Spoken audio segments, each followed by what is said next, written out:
요한복음 13장 1절 2절 말씀입니다. 유월절 전에 예수께서 자기가 세상을 떠나 아버지께로 돌아가실 때가 이른 줄 아시고 세상에 있는 자기 사람들을 살아가시되 끝까지 살아가시니라. 마귀가 벌써 시몬의 아들 가룟 유다의 마음에 예수를 팔려는 생각을 넣었더라. 아멘. 오늘 이 요한복음 13장 1절 2절 말씀으로 당신은 하나님의 어떤 도구입니까? 라는 말씀을 가지고 오늘 도구에 관해서 말씀을 한번 나눠보고자 합니다. 오늘 이 본문 말씀이 원래 제가 정했던 도구는 어떤 도구, 어떤 제목이었냐면은 당신이란 자루는 누가 들고 있습니까? 라는 것이 온 제목이었습니다. 당신의 자루는 누가 들고 있습니까? 이렇게 말을 하니까는 좀 말이 어렵기도 하지만은 좀 숙제를 주는 느낌이 들어가지고 제가 그나마 조금 쉽게 제목을 바꾸었던 것이 당신은 하나님의 어떤 도구입니까? 라는 제목으로 제가 말을 바꾸었습니다. 오늘 이 말씀을 나눔으로 해서 여러분들은 과연 누가 사용하는 도구인가? 결국은 말하면 이 말입니다. 누가 사용하는 도구인가? 이거를 한번 나눠보고자 합니다. 오늘 본문 말씀은 누구나 다 알고 있죠? 다 알고 있으면서 거의 본문 말씀을 가지고서는 유다가 예수를 판 것으로 이야기를 많이 합니다. 그런데 저는 오늘 유다가 예수를 판 것으로 말하는 것이 아니고 유다도 하나님의 도구였다라는 것으로 말씀을 나눠보고자 합니다. 여러분, 이 도구라는 것이 물론 중요하지만 그보다 또 더 중요한 것이 또 하나가 있습니다. 뭐냐면은 이 도구는 똑같은데 그 사용하는 사람이 누구냐에 따라서 전혀 그 용도가 달라진다는 것입니다. 전혀 용도가 달라지는 거예요. 다시 말해서 여러분, 어떤 사람이 사용하느냐에 따라서 그 도구는 생명을 살리기도 하고 또 어떤 도구는 또 맛있는 음식을 만드는 도구가 되기도 하고, 그런데 또 반대로 어떤 사람에게, 약한 사람에게 잡히게 되면 그 도구는 사람을 해치는 위협적인 살상 무기가 되고 같은 도구를 사용하는데도 그렇게 된다는 것이죠. 누가 사용하느냐에 따라서 그 도구는 전혀 용도가 달라져요. 그리고 또 한 가지, 도구에는 여러 가지 종류가 있죠. 내가 두고 아끼면서 사용할 도구가 있는가 하면은 한 번 쓰고 말아야 할, 버리는 그런 일회용 도구도 얼마든지 많이 있습니다. 자, 이렇게 많은 도구들이 있습니다. 많은 도구들이 있고 용도도 다양하고 어떻게 사용하는 것도 다 다른데 여러분들에게 가지고 있는 그 도구들은 과연 어떤 도구가 많이 있느냐라는 것입니다. 예를 들어 칼이라는 종류가 있죠. 칼은 정말 인류 역사상 볼 때 제가 볼 때는 정말 우리 많은 도구들 중에서 가장 획기적인 도구가 아닐까라는 생각이 듭니다. 제가 그걸 어떻게 하느냐니까는 김병만의 정거래 법칙인가? 거기 가면은 많은 도구가 있는데 다른 도구는 없어도 거기 살아가요. 다 헤쳐나가. 그런데 칼 하나 없으니까는 완전히 그 사람들 바보 돼버리더라고. 그러니까 칼 하나가 없으니까는. 왜 그러냐? 칼을 하면 정거를 해칠 때도 비벼가면서 앞으로 나가 전진하게 되고, 뭐를 먹을 때도 잘라가면서 먹어야 되고, 그리고 뭔가를 내가 만들기 위해서라도 칼은 필수더라는 것이 제일 먼저 나가는. 그래서 제가 이 칼이라는 도구는 정말 획기적인 도구가 아닐까라는 생각이 드는데, 제 손에 칼이 잡히면 뭐가 될까요? 맛있는 음식이 나갑니다. 제 손에 칼이 잡히면 맛있는 음식이 나갑니다. 그런데 악한 마음을 잡은 사람이 저와 똑같은 그 도끼칼을 들고 있으면 어떻게 될까요? 사람을 위협하는 도구가 되어버립니다. 그 정도로 이 도구라는 것이 누구 손에 잡혀 있느냐, 누구 손에서 사용되어지느냐, 이거에 따라서 그 도구는 소중하게 여겨질 수도 있고 그대로 그냥 폐기 처분해야 되는, 뒤도 돌아보지 않고 폐기 처분해야 되는 그러한 쓸모없는 도구가 되기도 합니다. 자, 여러분, 이렇게 도구에는 많은 도구가 있지만은 여러분에게는 어떤 도구가 많이 있습니까? 그 말은, 제가 묻는 말은 여러분은 어떤 마음으로 그 도구를 사용하고 있느냐라는 질문입니다. 같은 도구를 사용하고 있지만은 여러분, 우리 이 도구라는 것이 육신은 우리가 지금 뭘 하기 위해서 사용하기 위해서 우리가 뭘 하기 위해서 사용하는 도구도 있지만 하나님께도 도구가 있다라는 것입니다. 하나님께도 도구가 있는데 하나님께도 역시 똑같이 아끼며 귀하게 여기는 도구가 있는가 하면은 또 일회용으로서 쓰고 버려지는, 그렇게 여기는 도구가 있다라는 것입니다. 여러분들은 과연 어떤 도구입니까? 하나님께서는 분명히 사람들에게도 도구로서 그 역할을 어떻게든 성경에서는 표현하고 있습니다. 그 도구로서. 그래서 어떤 거는 귀 사용되고 어떤 거는 천이 사용되어지고 그리고 어떤 자는 거래에 보이는 그것과 상관없이 그 주인이 귀하게 사용하는 도구가 있는가 하면은 그런 있는가 하면은 또 아무리 소중하게 잘 만들었다 할지라도 그 주인이 어떤 사람에 따라서 천하게 여기는 도구가 분명히 있듯이 하나님께서도 우리에 대한 것을 도구로서 여기고 있다, 표현하고 있다라는 게 있는데, 자, 먼저 16장 4절에서 보면은 하나님께서 사용하신 도구에 대해서 말씀하시는데, 여호와께서 온갖 것을 그 쓰임에 적당하게 지으셨나니 악인도 악한 날에 적당하게 하셨느니라 했습니다. 이 말은 무슨 말이냐? 이 하나님께서 모든 것을 창조하셨을 때 선한 것도 창조하셨지만 악한 것도 창조하셨다라는 말씀이고, 또한 하나님께서는 선한 것도 사용하시지만은 때로는 악한 것도 사용하신다라는 그 의미가 됩니다. 자, 제가 계속해서 똑같은 질문을 합니다. 여러분들은 하나님께 어떤 용도로 사용되어지고 있습니까? 어떤 도구로 사용되어지고 있습니까? 이거는 아주 심각합니다. 이건 정말 심각합니다. 이거는. 여러분, 제가 왜 이걸 심각하느냐? 제가 이 설교를 오래전부터 하고 싶었어요. 정말 하고 싶었던 설교였습니다. 그런데 제가 이 눈치 저 눈치 살펴가면서 하다가 결국은 미루고 왔는데, 원래 지난주에 하려고 한 걸 오늘 하려고 했는데 하나님께서 끝까지 말씀을 안 주시더라고요. 이 2부 예배 말씀을. 그러다가 금요일날 늦게, 정말 늦게 새벽에 말씀을 딱 주시는 거예요. 도구에 대해서 해라 라고. 그래서 오늘 이 말씀을 준비를 했던 거예요. 자, 여러분, 그래서 제가 하니까 제발 여러분 이거 꼭 명심하고 들어야 됩니다. 여러분은 하나님께 어떤 도구로 사용되어집니까?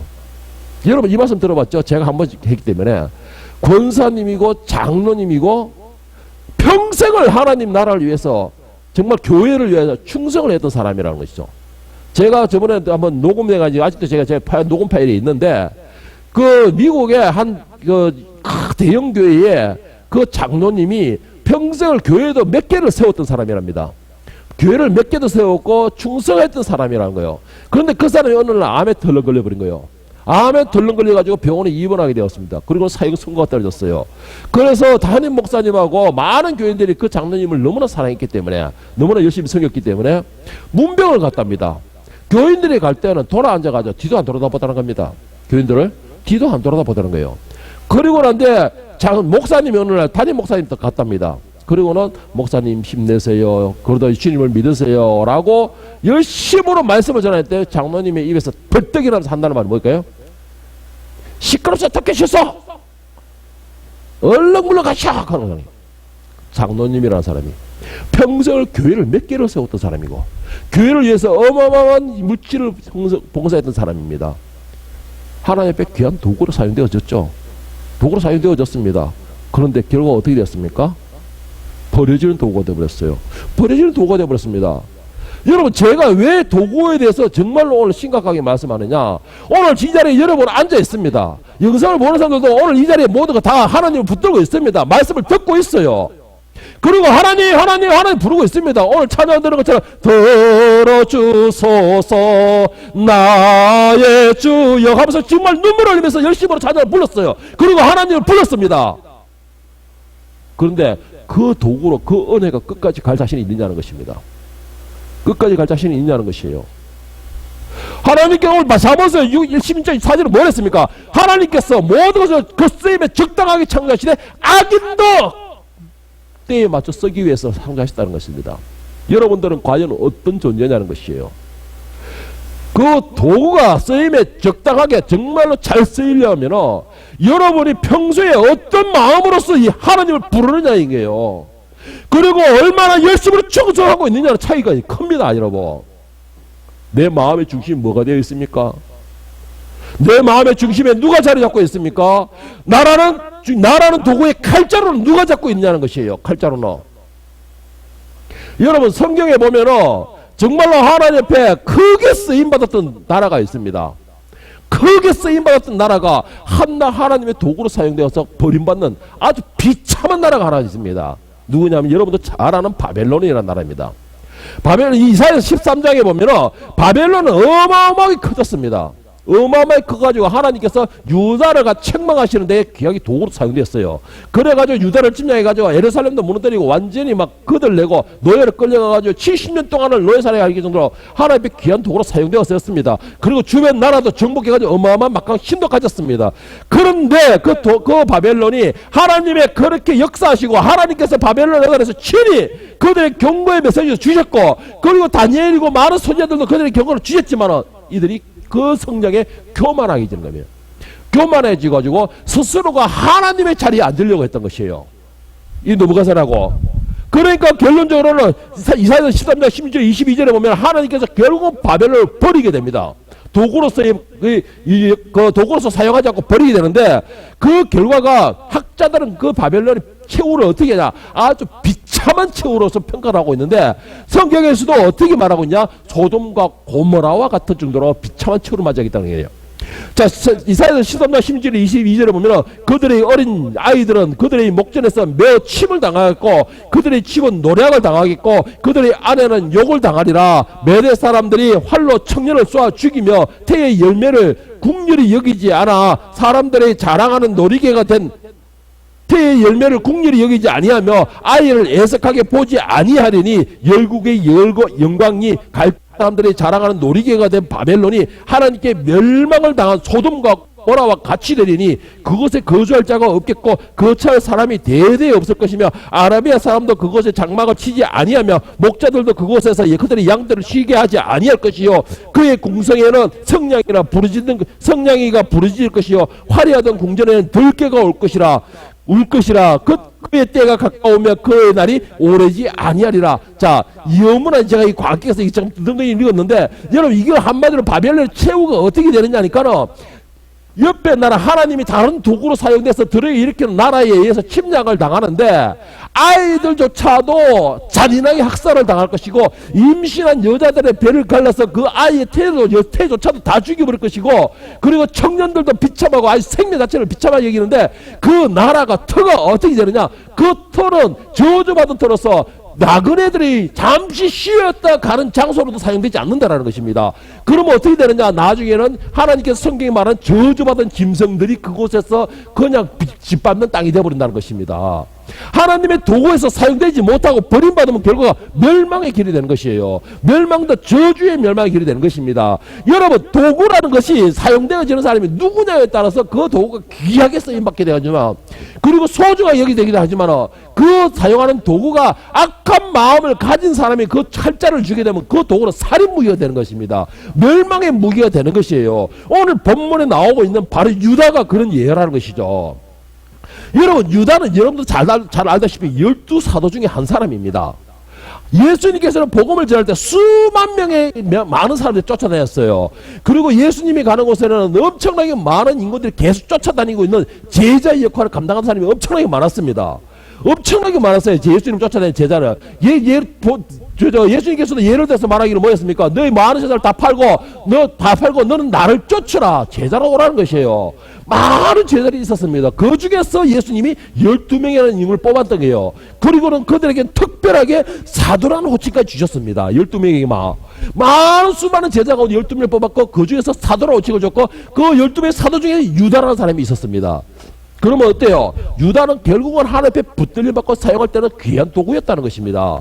그가 하나님 앞에 붙들림 받고 하나님이 사용하는 도구가 됐을 때는 그는 어떤 사람이었다는 거예요? 복음을 전하는 사람이었고, 하늘 나라를 확장시키는 사람이었고, 천국을 만드는 데 앞장서는 사람이었고, 그렇게 해서 많은 생명들이 구원받는 역사가 일어났었다는 것이에요. 왜? 그전에도 예수님께서 둘씩 보냈을 때 그들은 이거 귀신을 쫓아내는 능력과 복음을 전하는 능력과 치료하는 능력을 모두 주고 그들의 역사에 해가 있었기 때문에 유다도 그런 사람이었다는 것입니다. 하나님께 붙들림 받고 예수님께 붙들림 받을 때 그는 귀한 도구였습니다. 정말 영적인 도구였어요. 그런데 이 유다가 그냥 사도였습니까? 아니에요. 모이는 헌금기를 맡은 사람이었어요. 여러분, 헌금 맡기는 사람은 믿을 만한 사람한테 주는 겁니다. 믿을 만한 사람한테 주는 거예요. 그런데 유다가 헌금기를 맡은 사람이었다라는 것이죠. 그런 유다가 예수님께 받들려 받는 그런 귀한 도구였는데, 그런데 결국 어떻게 했어요? 예수님을 파는 사람이 되어버렸어요. 자, 여러분, 여기서 오늘 본문 말씀을 가만히 보면 여러분 잘 알기 때문에 볼 때마다 궁금한 점 하나 안 생기됩니까? 저는 궁금한 점이 하나 생겨요. 뭐냐? 과연 하나님께서 이 유다가 예수를 팔 것을 몰랐을까? 예수님께서 이 유다가 자신을 팔 것이라는 걸 모르고서 이 사도를 받아들였을까? 여러분 어떻게 생각합니까? 여러분 이런 생각 해본 적 없어요? 저는 이게 지금 목사가 되고 말씀을 연구를 하다 보니까 그 의미를 이해가 가지만 그 전에는 이런 궁금이 참 많았어요. 아니 예수님 바보인가? 예수님도 그냥 모든 인류의 모든 그러니까 처음부터 끝까지를 알고 계시는 게 아니고 단순히 그냥 요 한 장면만 미리 알고 그런 분인가? 그렇기 때문에 자신을 팔 유다를 갖다가 제자로 그것도 사도로서 받아들이지 않았을까? 라는 생각을 할 수가 있습니다. 여러분 근데 오늘 본문 말씀을 가만히 한번 보면은 그것이 아니라는 걸 알 수 있어요. 자 다시 본문 말씀 한번 보겠습니다. 요한복음 14장 1절 2절에 보면은 유월절 전에 예수께서 자기가 세상을 떠나 아버지께로 돌아가실 때가 이런 줄 아시고 예수님은 죽을 때를 알고 있었습니다. 그리고 이 땅에 오실 때부터 이미 죽을 날을 알고 계셨다라는 것이에요. 세상에 있는 자기 사람들을 살아가시되 끝까지 살아가시니라. 왜 그랬을까요? 자신이 죽고 난 뒤에 제자의 모습을 아셨다라는 것이에요. 그래서 그들을 더욱더 다지는 과정입니다. 자, 우리가 주의 있게 봐야 될 거 2절입니다. 마귀가 벌써 시몬의 아들 가룟 유다의 마음에 예수를 팔 생각을 내었더라. 1절 말씀에는 분명히 예수님께서는 자신이 팔자가 누구인지를 알고 계셨고, 그리고 또한 자신이 죽을 것도 알고 계셨고, 어떻게 죽을까도 알고 계셨고, 그 죽은 뒤에는 어떻게 모든 걸 다 알고 계셨다는 거예요. 제자들이 남은 제자들이 어떻게 다 할 건지 알고 있었다는 것입니다. 다 알고 계셨다는 것인데 알고 있으면서도 이전에 왜 유다를 제자로 받아들였을까요? 왜 이 이전에 유다를 갖다가 사도로 받아들였을까요? 여러분 마태복음 20장 21절 25절에 보면 예수님께서 이 유다에 대해서 확실하게 점을 찍는 장면이 나옵니다. 음식을 잡수시면서 내가 분명히 말하지만 너희 중에 하나가 나를 팔아넘길 것이다 하고 말씀하셨다. 제자들이 매우 슬퍼하며 저마다 주님 저는 아니지요 하고 묻자 예수님이 이렇게 말씀하셨다. 나와 함께 그릇에 손을 넣는 그 사람이 바로 나를 팔 사람이다. 나는 성경에 기록된 대로 죽지만 나를 파는 사람은 불행이 닥칠 것이다. 그 사람은 차라리 나지 아니하였다면 좋았을 것이다. 그때 예수님을 팔러 넘길 유다가 선생님 저입니까 하고 묻자 예수님은 그렇다 하고 대답하셨다. 예수님은 유다가 자신을 팔 것이라는 것도 알고 있었습니다. 다 알고 계셨어요. 그리고 이들이 어떻게 될 것이라는 것도 다 알고 계셨습니다. 그런데 왜 유다를 받아들였을까요? 왜 유다를 받아들였을까? 자 24절에 보면 마태복음 26장 24절에 보면 나는 성경에 기록된 대로 죽지마.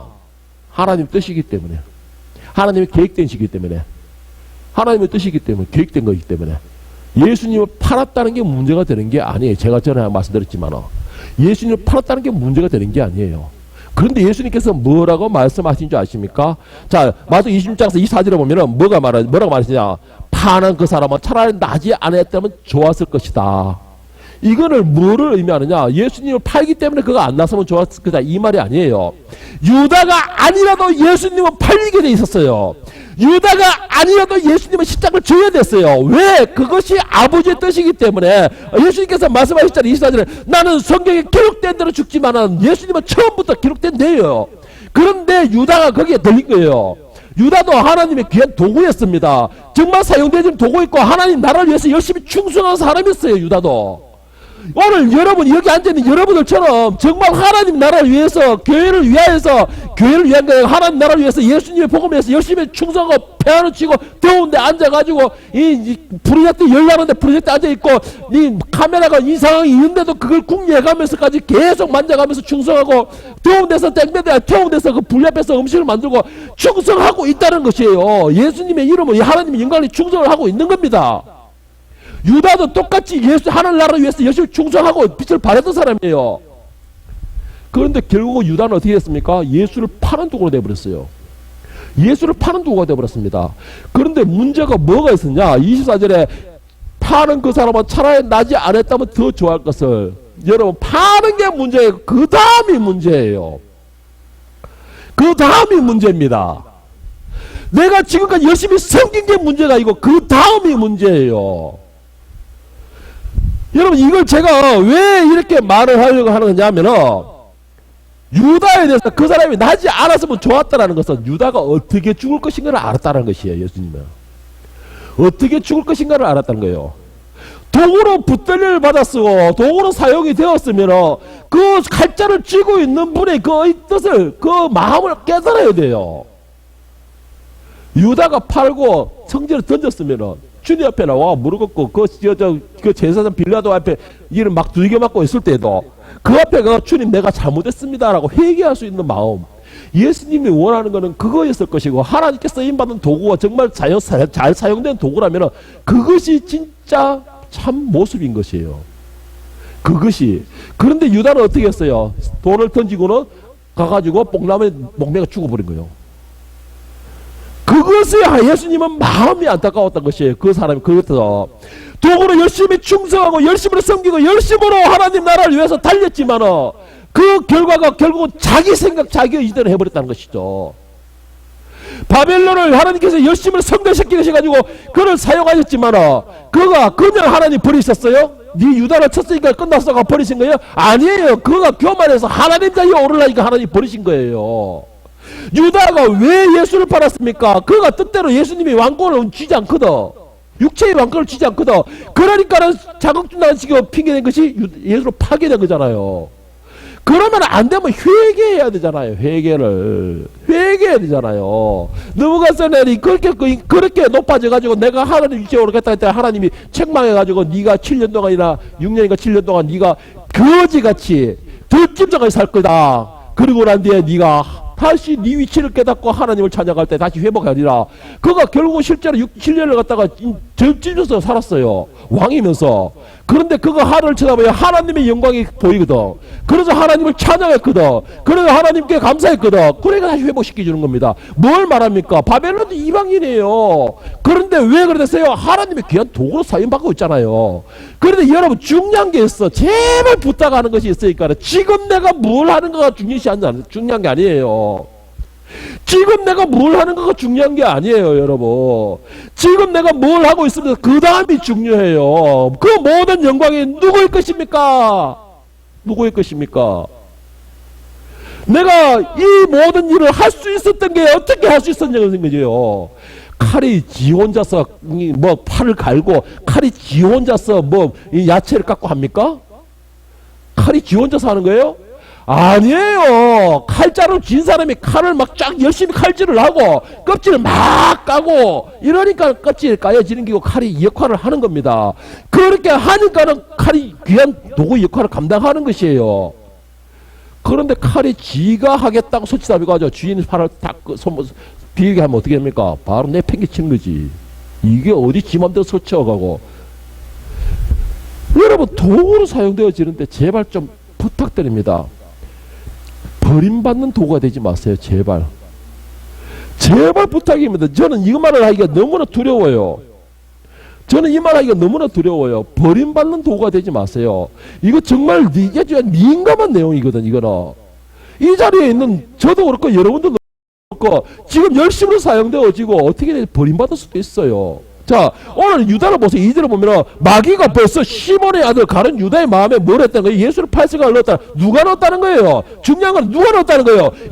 마귀가 넣었다는 겁니다. 마귀가 예수님의 손에 잡혀가지고 예수님의 이 의지대로 움직일 때는 복음을 전파하고 생명을 살리는 이 사람이 마귀에게 잡히니까는 예수님을 파는 일이 된 거예요.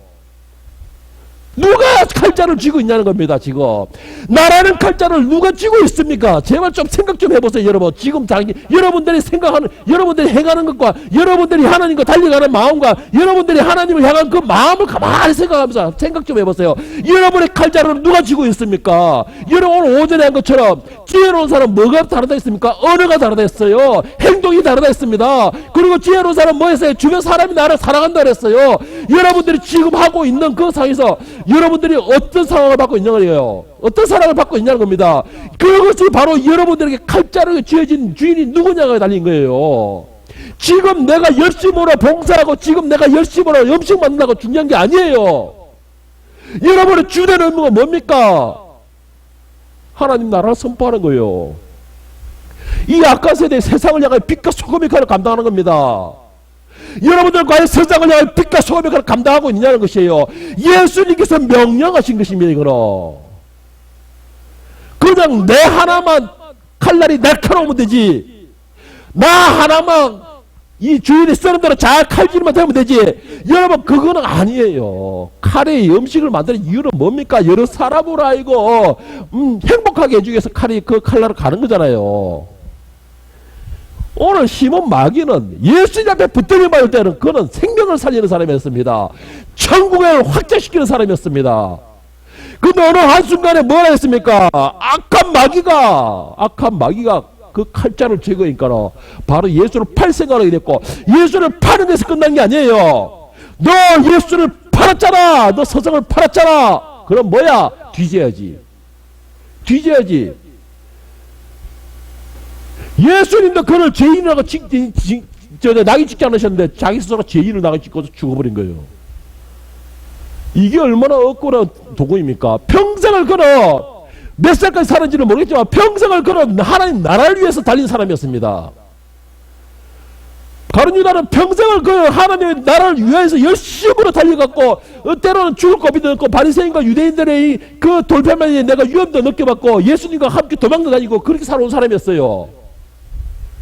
그런데 그 마음속에 인간의 생각이 들고 사탄이 잡아버리니까 바로 뭐예요? 그 쓸모없는 도구가 돼버리잖아요. 여러분, 이와 똑같은 사람이 베드로죠. 제가 전에도 말씀드렸습니다. 유다보다 더 나쁜 놈이 베드로라고. 그런데 예수님께서 베드로의 이 말도 몰랐을까요? 누가복음 22장 31절 32절에 보면 예수님께서 베드로에 대해서 말씀하십니다. 시몬아 사탄이 너를 밀가부듯이 타려고 요구하였으나 사탄은 베드로도 흔들려 했다는 것이에요. 베드로도 헛털벌려 했다는 거예요. 그러니까 예수님께서 뭐라 하냐? 그러나 내가 너를 위하여 내 믿음이 떨어지지 않기를 기도하였노니. 저는 이 말씀을 볼 때마다 참 이상한 생각이 들었어요. 아니, 밀가부듯이 이렇게 나벗긴다는데 왜 예수님께서는 믿음이 떨어지지 않기를 기도하였노니 라고 했을까? 왜 믿음이 떨어지지 않게 기도를 했을까? 그런데 그 뒤에 나오는 말을 보면 표현은 이해가요. 오늘 여러분들도 사람은 완전하지 않습니다.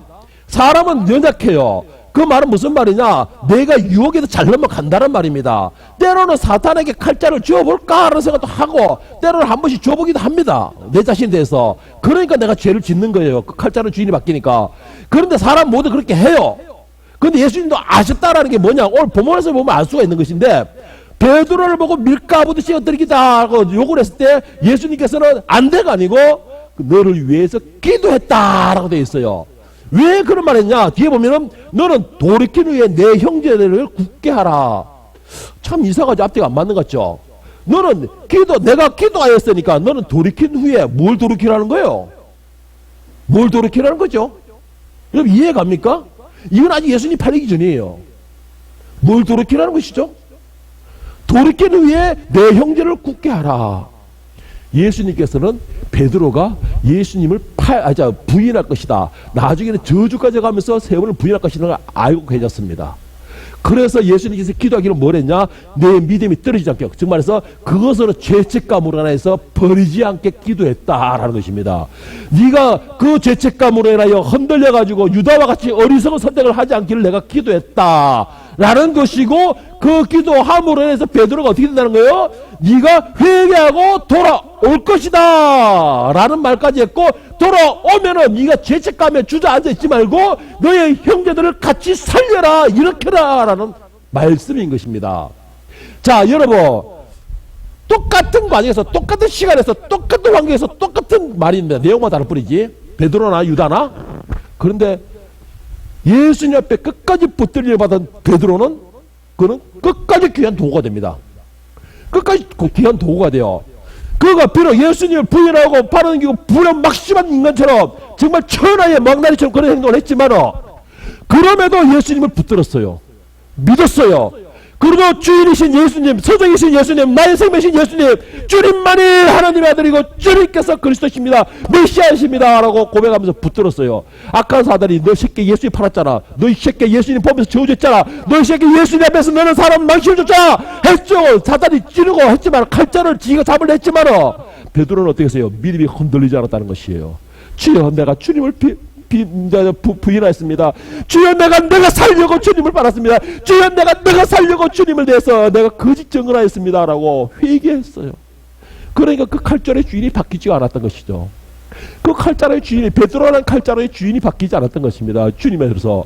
그런데 유다는 그게 되지가 않았던 것이에요. 그게 되지가 않았던 것입니다, 여러분. 이 아까 내가 말한 그 장로도 결국은 내가 암이라는 그 하나에 가지고서 칼자루의 주인이 바뀌어버린 것이에요. 칼자루의 주인이 바뀐 것입니다. 내가 평생에 교회를 몇 개를 쓰고 얼마나 내가 헌금하고 뭐를 해서 그게 무슨 상관이었어요. 그때는 하나님이 사용한 도구였어요. 그러면 그 도구가 변하지 않게 해야 될까요? 그 주인이. 그 칼자를 쥐고 있는 주인이 바뀌지 않게 해야 될 거 아니에요. 그러면 그가 암에 걸렸던 뭐가 걸렸던 간에 하나님께서 쓰시고자 하면 치료하실 것이고, 너 이제 됐어, 너 이제 평안과 위로와 이 안식을 주고 쉼을 얻으라 하면 데리고 가시는 것이고, 그것도 역시 칼자를 쥐고 있는 주인의 마음이라는 것이죠. 그런데 우리가 왜 거기서 흔들립니까? 그리고 우리가 왜 거기서 막 당황하고 불평불만하고 칼자루 주인을 바꿉니까? 불만이거든. 못마땅하거든. 내가 이렇게 했는데 나요, 나라는 것이죠. 나. 여러분, 나 하나만 살려고 하지 마세요. 나 하나는 절대로 하나님 용납하지 않습니다. 예수님께서는 이미 우리에게 말씀하셨습니다. 너희는 세상을 향하여 빛과 소금 역할을 감당하라. 그리고 하늘나라를 위하여 열심히 뛰어라. 달리 경주하는 자가 뒤를 돌아보지 않고 앞만 보고 달리듯이 너희는 하늘을 향해서 열심히 뛰어라. 이미 우리에게 내려진 명령입니다. 여러분들, 오늘 내가 할 일을 했다고 그것으로 주저앉지 마세요. 제발 부탁입니다. 오늘 내가 한 일을 했다고 해서 그것으로 내 만족 삼지 마세요. 제발 부탁입니다. 저는 이 자리에서 말씀드릴게요. 그것도 사탄이 주는 마음이에요. 사탄이 주는 마음이에요. 내가 이 일을 교회에서 교회 일을 한다, 하나님의 일을 한다, 그것이 내가 하나님의 도구다, 이거 착각하지 마세요. 여러분, 제발 부탁합니다. 착각하지 마세요. 내가 이걸 정말 부탁하고 싶은 말입니다. 내가 지금 교회에 있고 교회의 일을 하고 있다해서 하나님 도구라 사용하지 마세요. 내 마음이 누구를 향하고 있느냐는 것입니다. 내가 이 일을 하는 것이 누구를 위해서 하고 있느냐는 것이에요. 나를 위해서 하고 있습니까? 아니면 하나님께 감사함으로써 그냥 겸손하게 맡겨주신 것마다 감사해요. 정말 겸손하게 그냥 부끄럽듯이 내가 감사함으로 감당하고 있습니까? 제발 부탁드립니다. 제가 제일 두려워하는 게 뭐냐? 내가 오늘 이렇게 땀을 삐질삐질 하면서 말씀을 전하고 정말 하나님만 말씀을 지키지 않는다고 해서 안타까워하며 그들의 부르짖는데 결국 내가 마지막에 내가 죽는 것이 억울하다야 불평불만하면서 결국은 한낱 도굴에서 버려질까 싶어서 제일 두려워하는 겁니다. 나는 그 나를 위하여서 오늘도 채찍질하는 거예요. 그 나를 위하여서, 그 마지막 나를 위하여서 내가 오늘도 내가 정말 최선을 다해서 내 입에서 한 번이라도 하나님의 이름을 내걸려고 하려고, 내 입에서 한 번이라도 예수님의 이름을 거론하려고 그러고, 내 입에서 나는 한 번이라도 더 하나님의 말씀이 이렇더라라고, 말씀대로 따라가야 된다라고 뱉는 이유가 내가 그 마지막 날 그날까지 내가 지금 하나님이 내 손을 나의 칼자를 쥐고 계시듯이 그날까지 계속 쥐게 하고 있고 싶어서. 여러분, 내가 지금까지 칼자루를 하나님 쥐고 있다 해서 마지막 날에 칼자루 딱 놔버리면 여러분들 정말 불쌍하지 않습니까? 불쌍하지 않으세요? 제발. 저는 제가 아는 많은 사람들을 기도합니다. 기도하면서 왜 이 말씀을 준비했느냐? 많은 사람들이 결국은 칼자루의 주인이 바뀌더라는 것이에요. 제가 기도하는 사람 중에서 정말 그때 막 진짜 펑펑 울어요. 제가 이 교회 와서 기도할 때는 주님 하면서. 그래서 그 사람들한테는 나이를 불문하고 어떤 때는 제가 막 따지면 야단을 칩니다. 제대로 말을 못하고 제대로 성경 구별 못하면 막 야단을 쳐요. 그 사람들은 그러면 대적을 합니다. 그래도 그 지금 쥐고 있는 칼자루의 주인이 바뀌지 않게 하기 위해서, 진짜 그 칼자루 주인이 바뀌지 않게 하기 위해서 어떤 때는 과격하게 내가 해요. 그냥 여러분, 저는 이 상상을 하면은 지금도 어떻게 뭐 표현을 못 하겠어요. 솔직히 지금 칼자루를 내가 하나님 쥐고 있다고 내가 끝까지 칼자루를 쥐는다 생각하지 마세요. 바벨론도 결국은 버림받았습니다. 그리고 유다도 버림받았어요. 그 결과가 뭡니까? 결과는 하나님 버리신 게 아니에요. 저는 이걸 하나님 버렸다 생각 안 합니다. 내가 하나님을 버렸다고 생각합니다. 바벨론도 지옥 교만해서 하나님 자리에 올라갔고, 유다도 결국 지 뜻대로 안 되니까는 예수님을 지급하다가 지 계획대로 뭐라 해가지고 결국 지가 예수님을 버린 거죠. 예수님은 지금까지 3년 반 동안 복음을 전했고, 지도 3년 반 동안 복음을 전했으면 내가 예수를 팔았더라도 회개하라 천국이 가까우니라는 첫 복음의 말씀을 개가했다면 그럼 결국 버림받지 않았을 겁니다. 그런데 내가 중심이 되어 살아가 있으니까 결국은 버림받은 거잖아요. 제발 부탁합니다. 제발 부탁합니다, 여러분. 여러분을 향하여 쥐고 있는 칼자루의 주인을 바꾸지 마세요. 그 칼자루의 주인은 저는 말하고 싶습니다. 내가 정할 수 있습니다. 유다에게 악한 사단이 그 들어갔을 때에 칼자루 주인이 바뀌어버렸어요. 그 말은 무슨 말이냐? 내가 예수를 끝까지 붙으세요. 제발 내가 지금 이 시간에 이 예배를 드리고 나가서 죽는다는 그런 말을 들었다 하더라도 끝까지 예수님을 믿으세요. 나의 그 삶에서 다윗을 피하게 하신 것처럼 나를 피하게 하시던가, 그렇게 하지 아니하시고 내가 죽더라도 나는 하나님께서 살아가시기에 이제는 안식과 평안을 얻기 위해서 나를 부르시는구나 라고 감사하세요. 오늘 오전에 그랬죠. 담대한 사람은 죽음을 두려워하지 않는다고. 죽음을 두려워하지 않은 게 죽음이 겁이 안 나서 두려움이 아니고 그 다음 것에 더 화려한 영광을 생각하기 때문에, 지혜로운 사람은 죽음을 두려워하지 않는다는 거예요. 지혜로운 사람은 죽음을 두려워하지 않기 때문에 담대해진다는 것이죠. 여러분, 이런 담대함을 가지기를. 그리고 제발 다시 부탁합니다. 제가 이거 계속해서 반복하는데 여러분을 쥐고 있는 칼자루 주인 제발 바꾸지 마세요. 제발 좀 민감하게 하세요. 그리고 제발 좀 달리세요. 가만히 앉아서 지금 내가 하고 있으니까 하지 말고 제발 좀 달리세요.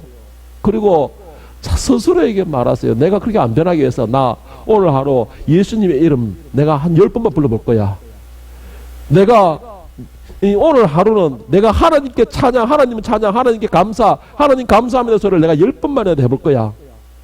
그러니까 하나님 이름을 내가 몇 번 불러보고 예수님 이름을 몇 번이나 불러볼 거야. 여러분, 이것부터 시작하세요. 그럼 칼자루 주인 절대 안 바뀝니다. 제가 장담을 할게요. 여러분이 부른 만큼 그 숫자만큼 칼자루 주인을 더 강하게 붙잡고 있다는 거, 그 도구는 더 귀하게 사용할 것이라는 거, 저는 장담을 드릴게요. 제발 부탁합니다.